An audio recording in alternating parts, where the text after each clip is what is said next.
பிஸ்மில்லாஹிர்ரஹ்மானிர்ரஹீம். சூரா ஃபாத்திஹா. இய்யாக நஅபுது வ இய்யாக நஸ்தஈன்.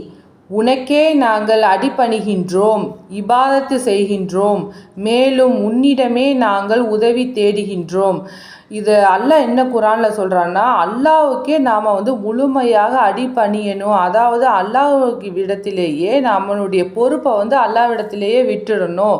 அந்த நம்மளுடைய பொறுப்புக்கு சொந்தக்காரன் அல்லாஹ் ஒருவன் மட்டும்தான், வேறு யாருமே கிடையாதுன்னு நம்ம அல்லாஹ்விடத்தில் அடிபணியணும், நம்மளை முழுமையாக ஒப்படைக்கணும். அதோட உதவி தேடக்கூடிய ஒருத்தன் அல்லாஹ் மட்டும்தான். அல்லாஹ்விடத்தில் மட்டும்தான் நம்ம உதவி தேடணும், வேறு யாருக்கிடத்துலையும் இந்த உரிமையை நம்ம கொடுக்கக்கூடாது அப்படின்னு அல்லாஹ் சொல்கிறான். அல்லாஹ் பிறடி நரம்பை விட சமீபமாக ஒவ்வொரு மனிதனிடத்துலையும் இருக்கிறேங்கிறான்.